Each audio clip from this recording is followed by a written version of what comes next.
नमस्कार दोस्तों। आज आप सुनेंगे मुंशी प्रेमचंद जी की कहानी पत्नी से पति। अगर आपको ये कहानी अच्छी लगती है तो वीडियो को लाइक करें और चैनल को सब्सक्राइब ज़रूर करें। तो चलिए कहानी की शुरुआत करते हैं। मिस्टर सेठ को सभी हिंदुस्तानी चीज़ों से नफ़रत थी और उनकी सुंदरी पत्नी गोदावरी को सभी विदेशी चीज़ों से चिढ़। मगर धैर्य और विनय भारत की देवियों का आभूषण है। गोदावरी दिल पर हजार जब्र करके पति की लाई हुई विदेशी चीज़ों का व्यवहार करती थी। हालांकि भीतर ही भीतर उसका हृदय अपनी परवस्ता पर रोता था। वह जिस वक्त अपने छज्जे पर खड़ी होकर सड़क पर निगाह दौड़ाती और कितनी ही महिलाओं को खद्दर की साड़ियाँ पहने गर्व से सिर उठाए चलते देखती, तो उसके भीतर की वेदना एक ठंडी आह बनकर निकल जाती थी। उसे ऐसा मालूम होता था कि मुझसे ज़्यादा बदनसीब औरत संसार में नहीं है। मैं अपने स्वदेश वासियों की इतनी सी सेवा नहीं कर सकती। शाम को मिस्टर सेठ के आग्रह करने पर वह कहीं मनोरंजन या सैर के लिए जाती तो विदेशी कपड़े पहने हुए निकलते शर्म से उसकी गर्दन झुक जाती थी।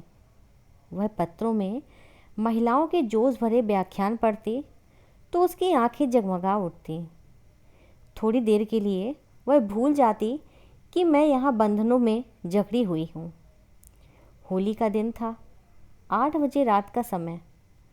स्वदेश के नाम पर बिके हुए अनुरागियों का जुलूस आकर मिस्टर सेठ के मकान के सामने रुका और उसी चौड़े मैदान में विलायती कपड़ों की होलियाँ लगाने की तैयारियाँ होने लगीं।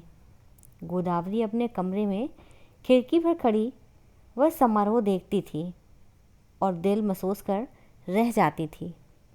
एक वह हैं जो यूँ खुश खुश आज़ादी के नशे से मतवाले गर्व से सिर उठाए होली लगा रहे हैं, और एक मैं हूँ कि पिंजरे में बंद पक्षी की तरह फड़फड़ा रही हूँ। इन तीलियों को कैसे तोड़ दूँ? उसने कमरे में निगाह दौड़ाई। सभी चीज़ें विदेशी थीं। स्वदेशी का एक सूत भी ना था। यही चीज़ें वहाँ जलाई जा रही थीं और वही चीज़ें यहाँ उसके हृदय में संचित गिलानी की भांति संदूकों में रखी हुई थीं। उसके जी में एक लहर उठ रही थी कि इन चीज़ों को उठाकर उसी होली में डाल दे, उसकी सारी गिलानी और दुर्बलता जलकर भस्म हो जाए। मगर पति की अप्रसन्नता के भय से उसका हाथ पकड़ लिया था। सहसा मिस्टर सेठ ने अंदर आकर कहा, जरा इन सिरफिरों को देखो, कपड़े जला रहे हैं।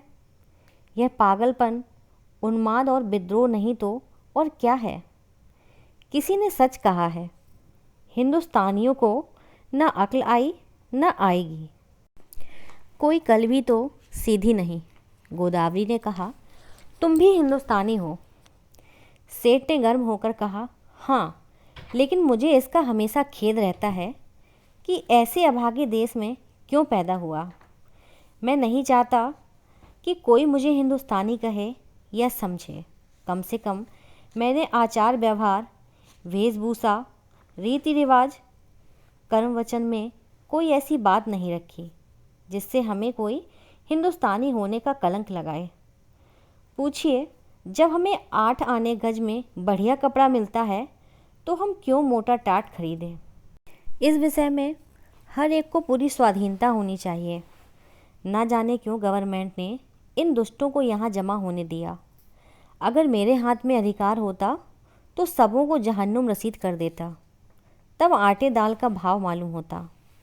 गोदावरी ने अपने शब्दों में तीक्ष्ण तिरस्कार भर के कहा, तुम्हें अपने भाइयों का जरा भी ख्याल नहीं आता? भारत के सिवा और भी कोई देश है जिस पर किसी दूसरी जाति का शासन हो? छोटे छोटे राष्ट्र भी किसी दूसरी जाति के गुलाम बनकर नहीं रहना चाहते। क्या एक हिंदुस्तानी के लिए यह लज्जा की बात नहीं है कि वह अपने थोड़े से फ़ायदे के लिए सरकार का साथ देकर अपने ही भाइयों के साथ अन्याय करे? सेठ ने भौवें चढ़ाकर कहा, मैं इन्हें अपना भाई नहीं समझता। गोदावरी ने कहा, आखिर तुम्हें सरकार जो वेतन देती है वह इन्हीं की जेब से तो आता है। सेठ जी कहते हैं, मुझे इससे कोई मतलब नहीं कि मेरा वेतन किसकी जेब से आता है। मुझे जिसके हाथ से मिलता है वह मेरा स्वामी है। न जाने इन दुष्टों को क्या सनक सवार हुई है। कहते हैं भारत आध्यात्मिक देश है। क्या आध्यात्म का यही आशय है कि परमात्मा के विधानों का विरोध किया जाए? जब यह मालूम है कि परमात्मा की इच्छा के विरुद्ध एक पत्ती भी नहीं हिल सकती, तो यह कैसे मुमकिन है कि यह इतना बड़ा देश परमात्मा की मर्जी के बगैर अंग्रेज़ों के अधीन हो? क्यों इन दीवानों को इतनी अक्ल नहीं आती कि जब तक परमात्मा की इच्छा ना होगी कोई अंग्रेज का बाल भी बांका ना कर सकेगा। गोदावरी कहती है, तो फिर क्यों नौकरी करते हो? परमात्मा की इच्छा होगी तो आप भोजन मिल जाएगा। बीमार होते हो तो क्यों दौड़े वैद्य के घर जाते हो? परमात्मा उन्हीं की मदद करता है जो अपनी मदद आप करते हैं। सेठ जी कहते हैं, बेशक करता है, लेकिन अपने घर में आग लगा देना, घर की चीज़ों को जला देना, ऐसे काम हैं जिन्हें परमात्मा कभी पसंद नहीं कर सकता। गोदावरी कहती है, तो यहाँ के लोगों को चुपचाप बैठे रहना चाहिए? सेठ जी, नहीं, रोना चाहिए। इस तरह रोना चाहिए जैसे बच्चे माता के दूध के लिए रोते हैं। सहसा होली जली, आग की शिखाएं आसमान से बातें करने लगी, मानो स्वाधीनता की देवी अग्नि वस्त्र धारण किए हुए आकाश के देवताओं से गले मिलने जा रही हो। दीनानाथ ने खिड़की बंद कर दी। उनके लिए यह दृश्य भी असह्य था। गोदावरी इस तरह खड़ी रही जैसे कोई गाय कसाई के खूंटे पर खड़ी हो। उसी वक्त किसी ने गाने की आवाज़ आई, वतन की देखिए तकदीर कब बदलती है। गोदावरी के विषाद से भरे हुए हृदय में एक चोट लगी। उसने खिड़की खोल दी और नीचे की तरफ झांका। होली अब भी जल रही थी और एक अंधा लड़का अपनी खंजरी बजाकर गा रहा था, वतन की देखिए तकदीर कब बदलती है। वह खिड़की के सामने पहुंचा तो गोदावरी ने पुकारा, ओ अंधे, खड़ा रह। अंधा खड़ा हो गया। गोदावरी ने संदूक खोला, पर उसमें उसे 1 पैसा मिला। नोट और रुपए थे, मगर अंधे फ़कीर को नोट या रुपए देने को तो सवाल ही ना था। पैसे अगर 2-4 मिल जाते तो इस वक्त वह ज़रूर दे देती, पर वहाँ 1 ही पैसा था, वह भी इतना घिसा हुआ कि कहार बाजार से लौटा आया था। किसी दुकानदार ने ना लिया था। अंधे को वह पैसा देते हुए गोदावरी को शर्म आ रही थी। वह जरा देर तक पैसे को हाथ में लिए संशय में खड़ी रही। तब अंधे को बुलाया और पैसा दे दिया। अंधे ने कहा, माता जी, कुछ खाने को दीजिए, आज दिन भर से कुछ नहीं खाया। गोदावरी, दिन भर मांगता है तब भी तुझे खाने को नहीं मिलता। अंधा, क्या करूं माता, कोई खाने को नहीं देता। गोदावरी, इस पैसे का चवैना लेकर खा ले। अंधा, खा लूँगा माता जी, भगवान आपको खुश रखे। अब यहीं सोता हूँ। दूसरे दिन प्रातःकाल कांग्रेस की तरफ से एक आम जलसा हुआ। मिस्टर सेठ ने विलायती टूथ पाउडर विलायती ब्रश से दांतों पर मला, विलायती साबुन से नहाया, विलायती चाय विलायती प्यालियों में पी, विलायती बिस्कुट विलायती मक्खन के साथ खाया, विलायती दूध पिया, फिर विलायती सूट धारण करके विलायती सिगार मुंह में दबाकर घर से निकल गए और अपनी मोटरसाइकिल पर बैठ फ्लाइवर्स शो देखने चले गए। गोदावरी को रात भर नींद नहीं आई थी। दुराशा और पराजय की कठिन यंत्रणा किसी कोड़े की तरह उसके हृदय पर पड़ रही थी। ऐसा मालूम होता था कि उसके कंठ में कोई कड़वी चीज़ अटक गई है। मिस्टर सेठ को अपने प्रभाव में लाने की उसने वह सब योजनाएं की जो एक रमणी कर सकती है, पर उस भले आदमी पर उसके सारे हाव भाव, मृदु मुस्कान और वाणी विलास का कोई असर न हुआ। खुद तो स्वदेशी वस्त्रों के व्यवहार करने पर क्या राजी होते, गोदावरी के लिए एक खद्दर की साड़ी लाने पर भी सहमत ना हुए। यहाँ तक कि गोदावरी ने उनसे कभी कोई चीज़ मांगने की कसम खा ली। क्रोध और गिलानी ने उसकी सद्भावना को इस तरह विकृत कर दिया जैसे कोई मैली वस्तु निर्मल जल को दूषित कर देती है।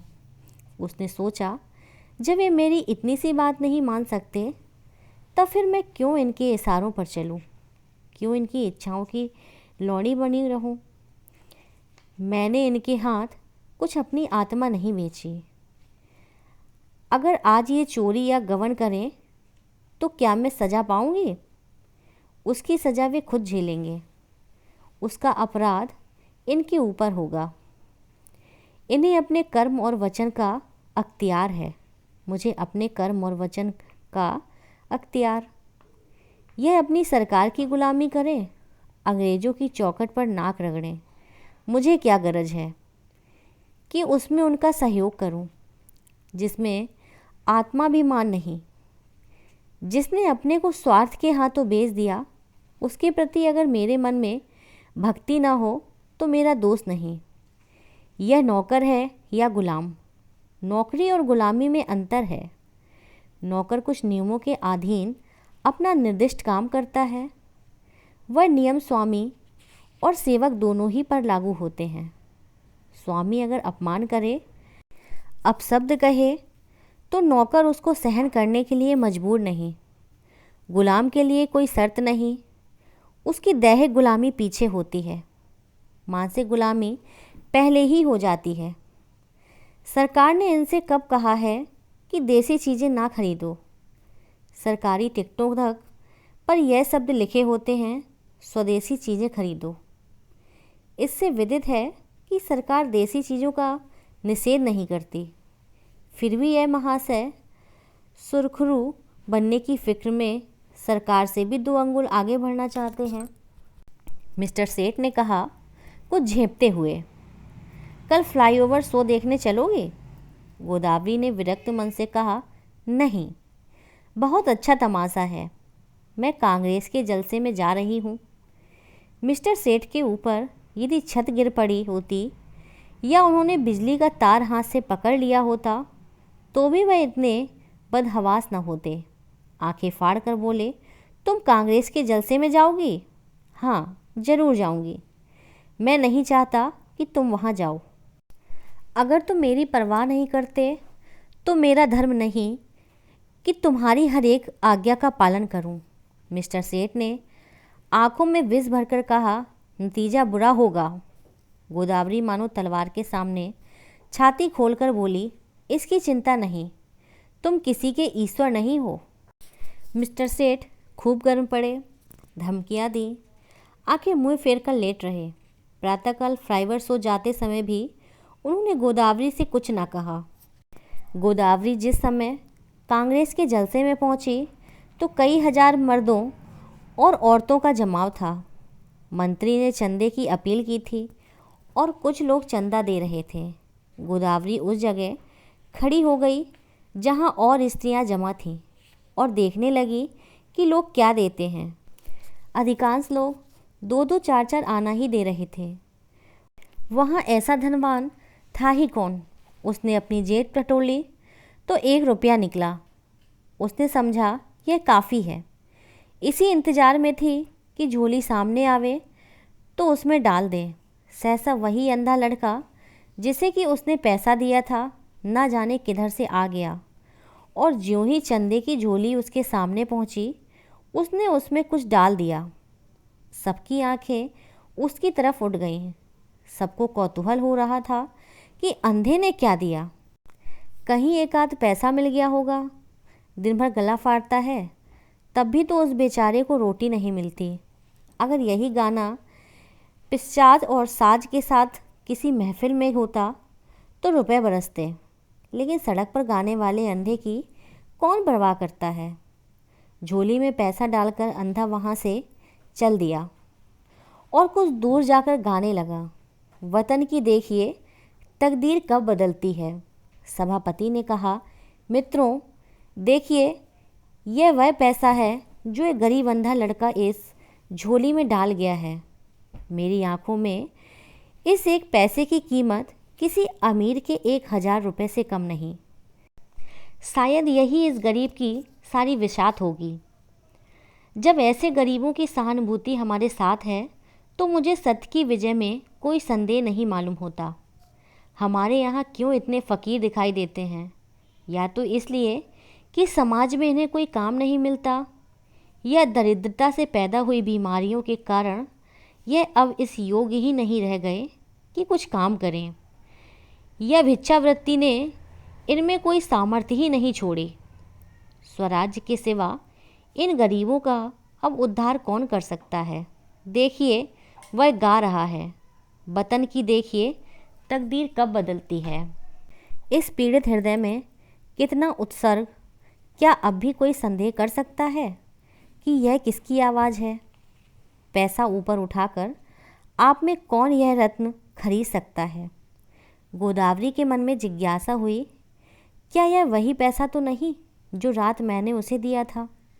क्या उसने सचमुच रात को कुछ नहीं खाया? उसने जाकर समीप से पैसे को देखा जो मेज पर रख दिया गया था। उसका हृदय धक से हो गया। यह वही घिसा हुआ पैसा था। उस अंधे की दशा, उसके त्याग का स्मरण करके गोदावरी अनुरक्त हो उठी। कांपते हुए स्वर में बोली, मुझे आप यह पैसा दे दीजिए, मैं 5 रुपए दूंगी। सभापति ने कहा, एक बहन इस पैसे के दाम 5 रुपए दे रही है। दूसरी आवाज़ आई, 10 रुपये। तीसरी आवाज़ आई, 20 रुपये। गोदावरी ने इस अंतिम व्यक्ति की ओर देखा। उसके मुख पर आत्माभिमान झलक रहा था, मानो कह रहा हो कि यहाँ कौन है जो मेरी बराबरी कर सके। गोदावरी के मन में इस स्पर्धा का भाव जाग उठा। चाहे कुछ हो जाए, इसके हाथ में पैसा ना जाए। समझता है इसने 20 रुपये क्या कह दिए, सारे संसार को मोल ले लिया। गोदावरी ने कहा, 40 रुपये। उस पुरुष ने तुरंत कहा, 50 रुपये। हजारों आंखें गोदावरी की ओर उठ गईं, मानो कह रही हों, अब आप ही हमारी लाज रखिए। गोदावरी ने उस आदमी की ओर देखकर धमकी से मिले हुए स्वर में कहा, 100 रुपये। धनी आदमी ने भी तुरंत कहा, 120 रुपये। लोगों के चेहरे पर हवाइयाँ उड़ने लगीं। समझ गए इसी के हाथ विजय रही। निराश आंखों से गोदावरी की ओर ताकने लगे। मगर ज्यों ही गोदावरी के मुंह से निकला, 150 की चारों तरफ तालियां बजने लगीं, मानो किसी दंगल के दर्शक अपने पहलवान की विजय पर मतवाले हो गए हों। उस आदमी ने फिर कहा, 250। गोदावरी बोली, 200। फिर चारों तरफ से तालियां पड़ी। प्रतिद्वंदी ने अब मैदान से हट जाने में ही अपनी कुशल समझी। गोदावरी विजय के गर्व पर नम्रता का पर्दा डाले हुए खड़ी थी और हजारों शुभकामनाएं उस पर फूलों की तरह बरस रही थीं। जब लोगों को मालूम हुआ कि यह देवी मिस्टर सेठ की बीवी है तो उन्हें ईर्ष्यामय आनंद के साथ उस पर दया भी आई। मिस्टर सेठ अभी फ्लाइवर शो में ही थे कि एक पुलिस के अफसर ने उन्हें यह घातक संवाद सुनाया। मिस्टर सेठ सकते में पड़ गए, मानो सारी देह शून्य पड़ गई हो। फिर दोनों मुट्ठियां बांध ली, दांत पीसे, ओंठ चबाए और उसी वक्त घर चले। उनकी मोटरसाइकिल कभी इतनी तेज़ न चली थी।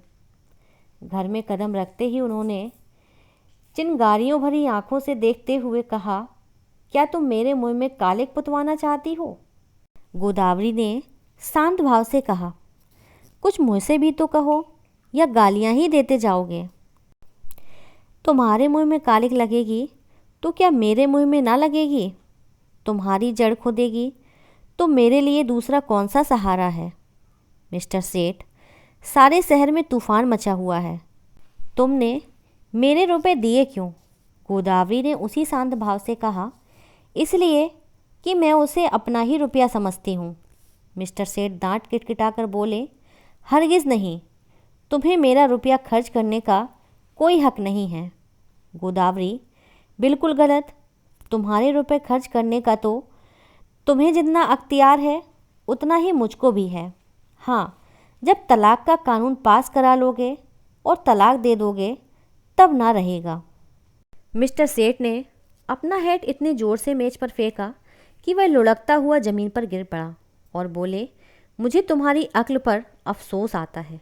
जानती हो तुम्हारी इस उद्दंडता का क्या नतीजा होगा? मुझसे जवाब तलब हो जाएगा। बतलाओ क्या जवाब दूंगा? जब यह जाहिर है कि कांग्रेस सरकार से दुश्मनी कर रही है तो कांग्रेस की मदद करना सरकार के साथ दुश्मनी करना है। तुमने तो नहीं की कांग्रेस की मदद, तुमने तो की। इसकी सज़ा मुझे मिलेगी या तुम्हें? अगर मैं चोरी करूं तो क्या तुम जेल जाओगे? चोरी की बात और है, यह बात और है। तो क्या कांग्रेस की मदद करना चोरी या डाके से भी बुरा है? हाँ, सरकारी नौकर के लिए चोरी या डाके से भी बुरा है। मैंने यह नहीं समझा था। अगर तुमने यह नहीं समझा था तो तुम्हारी ही बुद्धि का भ्रम था। रोज़ अखबारों में देखती हो फिर भी मुझसे पूछती हो। एक कांग्रेस का आदमी प्लेटफॉर्म पर बोलने खड़ा होता है तो 20 सादे कपड़े वाले पुलिस अफसर उसकी रिपोर्ट लेने बैठते हैं। कांग्रेस की सरगनाओं के पीछे कई कई मुख्तबिर लगा दिए जाते हैं जिनका काम यही है कि उन पर कड़ी निगाह रखें। चोरों के साथ तो इतनी सख्ती कभी नहीं की जाती, इसलिए हजारों चोरियां और डाके और खून रोज होते रहते हैं। किसी का कुछ पता नहीं चलता, ना पुलिस इसकी परवाह करती है। मगर पुलिस को जिस मामले में राजनीति की गंध भी आ जाती है, फिर देखो पुलिस की मुस्तैदी। इंस्पेक्टर जनरल से लेकर कांस्टेबल तक एड़ियों तक का जोर लगाते हैं। सरकार को चोरों से भय नहीं, चोर सरकार पर चोट नहीं करता। कांग्रेस सरकार के अख्तियार पर हमला करती है, इसलिए सरकार भी अपनी रक्षा के लिए अपने अख्तियार से काम लेती है। यह तो प्रकृति का नियम है। मिस्टर सेठ आज दफ्तर चले तो उनके कदम पीछे रह जाते थे। ना जाने आज वहाँ क्या हाल हो। रोज़ की तरह दफ्तर में पहुंचकर उन्होंने चपरासियों को डांटा नहीं, क्लर्कों पर रौब नहीं जमाया। चुपके से जाकर कुर्सी पर बैठ गए। ऐसा मालूम था कोई तलवार सिर पर लटक रही है। साहब की मोटर की आवाज़ सुनते ही उनके प्राण सूख गए। रोज़ वह अपने कमरे में बैठे रहते थे। जब साहब आकर बैठ जाते थे तब आधे घंटे के बाद मिसले लेकर जाते थे। आज वह बरामदे में खड़े थे।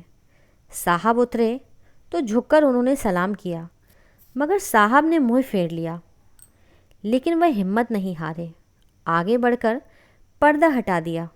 साहब कमरे में गए तो सेठ साहब ने पंखा खोल दिया, मगर जान सूख जाती थी कि देखें कब सिर पर तलवार गिरती है। साहब ज्यों ही कुर्सी पर बैठे, सेठ ने लपक कर सिगार केस और दिया सलाई मेज पर रख दी। एकाएक ऐसा मालूम हुआ मानो आसमान फट गया हो। साहब गरज रहे थे, तुम दगाबाज आदमी हो। सेठ ने इस तरह साहब की तरफ देखा जैसे उनका मतलब नहीं समझे। साहब ने फिर गरज कर कहा, तुम दगाबाज आदमी हो। मिस्टर सेठ का खून गर्म हो उठा। बोले, मेरा तो ख्याल है कि मुझसे बड़ा राजभक्त इस देश में ना होगा। साहब तुम नमक हराम आदमी हो। मिस्टर सेठ के चेहरे पर सुर्खी आई। आप व्यर्थ ही अपनी जवान खराब कर रहे हैं। साहब तुम शैतान आदमी हो। मिस्टर सेठ की आंखों में सुर्खी आई। आप मेरी बेइज्जती कर रहे हैं। ऐसी बातें सुनने की मुझे आदत नहीं। साहब चुप रहो, यू ब्लडी। तुमको सरकार 500 रुपये इसलिए नहीं देता कि तुम अपने वाइफ के साथ कांग्रेस का चंदा दिलवाओ। तुमको इसलिए सरकार रुपया नहीं देता। मिस्टर सेठ को अब अपनी सफाई देने का अवसर मिला। बोले, मैं आपको विश्वास दिलाता हूँ कि मेरी वाइफ ने सरासर मेरी मर्जी के खिलाफ रुपए दिए हैं। मैं तो उस वक्त फ्लाईओवर शो देखने गया था जहाँ मिस फ्रांक का गुलदस्ता 5 रुपए में लिया। वहाँ से लौटा तो मुझे यह खबर मिली। साहब, ओ तुम हमको बेवकूफ़ बनाता है। यह बात अगली शिला की भांति जो ही साहब के मस्तिष्क में घुसी, उनके मिजाज का पारा उबाल के दर्जे तक पहुंच गया। किसी हिंदुस्तानी की इतनी मजाल कि उन्हें बेवकूफ़ बनाए। वह तो हिंदुस्तान के बादशाह हैं, जिनके पास बड़े बड़े ताल्लुकेदार सलाम करने आते हैं, जिनके नौकरों को बड़े बड़े रईस नजराना देते हैं। उन्हीं को कोई बेवकूफ़ बनाए, उसके लिए वह असह्य था। रूल उठाकर दौड़ा। लेकिन मिस्टर सेठ भी मजबूत आदमी थे। यूँ वह हर तरह की खुशामद किया करते थे, लेकिन यह अपमान स्वीकार न कर सके। उन्होंने रूल को तो हाथ पकड़ लिया और एक डग आगे बढ़कर ऐसा घूंसा साहब के मुंह पर रसीद किया कि साहब की आंखों के सामने अंधेरा छा गया। वह इस मुष्टि प्रहार के लिए तैयार न थे। उन्हें कई बार इसका अनुभव हो चुका था कि नेटिव बहुत शांत, दब्बू और गमखोर होता है। विशेषकर साहबों के सामने तो उसकी जबान तक नहीं खुलती। कुर्सी पर बैठकर नाक का खून पोंछने लगा। फिर मिस्टर सेठ से उलझने की उसकी हिम्मत नहीं पड़ी, मगर दिल में सोच रहा था, इसे कैसे नीचा दिखाऊं। मिस्टर सेठ भी अपने कमरे में आकर इस परिस्थिति पर विचार करने लगे। उन्हें बिल्कुल खेद न था, बल्कि वह अपने साहस पर प्रसन्न थे। इसकी बदमाशी तो देखो कि मुझ पर रूल चला दिया। जितना दबता था उतना ही दबाया जाता था। मैम यारों को लिए घूमा करती है, उससे बोलने की हिम्मत नहीं पड़ती। मुझसे शेर बन गया। अब दौड़ेगा कमिश्नर के पास, मुझे बर्खास्त कराए बगैर ना छोड़ेगा। यह सब कुछ गोदावरी के कारण हो रहा है। बेइज्जती तो हो ही गई, अब रोटियों को भी मोहताज होना पड़ेगा। मुझसे तो कोई पूछेगा भी नहीं। बर्खास्तगी का परवाना आ जाएगा, अपील कहाँ होगी। सेक्रेटरी है हिंदुस्तानी, मगर अंग्रेज़ों से भी ज़्यादा अंग्रेज़। होम मेंबर भी हिंदुस्तानी है, मगर अंग्रेज़ों के गुलाम। गोदावरी के चंदे का हाल सुनते ही इन्हें जूड़ी चढ़ जाएगी। न्याय की किसी से आशा नहीं, अब यहाँ से निकल जाने में ही कुशल है। उन्होंने तुरंत एक इस्तीफ़ा लिखा और साहब के पास भेज दिया। साहब ने उस इस्तीफे पर लिख दिया, बर्खास्त। दोपहर को जब मिस्टर सेठ मुंह लटकाए हुए घर पहुँचे तो गोदावरी ने पूछा, आज जल्दी कैसे आ गए? मिस्टर सेठ दहकती हुई आंखों से देखकर बोले, जिस बात पर लगी थी वह हो गई, अब रो सिर पर हाथ रख के। गोदावरी, बात क्या हुई, कुछ कहो तो। सेठ, बात क्या हुई? उसने आंखें दिखाई, मैंने चाटा जमाया और इस्तीफ़ा देकर चला आया। गोदावरी, इस्तीफ़ा देने की क्या जल्दी थी? सेठ जी, और क्या सिर के बाल नुचवाता? तुम्हारा यही हाल है तो आज नहीं कल अलग होना ही पड़ता। गोदावरी, खैर जो हुआ अच्छा ही हुआ, आज से तुम भी कांग्रेस में शरीक हो जाओ।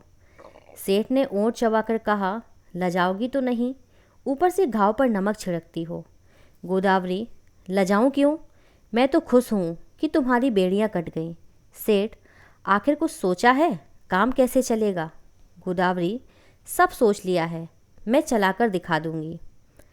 हाँ, मैं जो कुछ कहूँ वह तुम किए जाना। अब तक मैं तुम्हारे इशारों पर चलती थी, अब से तुम मेरे इशारे पर चलना। मैं तुमसे किसी बात की शिकायत ना करती थी। तुम जो कुछ खिलाते थे खाती थी, जो कुछ पहनाते थे पहनती थी। महल में रखते महल में रहती, झोपड़ी में रखते झोपड़ी में रहती। उसी तरह तुम भी रहना। जो काम करने को कहूँ वह करना, फिर देखूँ कैसे काम नहीं चलता। बड़प्पन सूट बूट और ठाट बाट से नहीं। जिसकी आत्मा पवित्र हो वही ऊंचा है। आज तक तुम मेरे पति थे, आज से मैं तुम्हारा पति हूँ। सेठ जी उसकी ओर स्नेह की आंखों से देखकर हंस पड़े।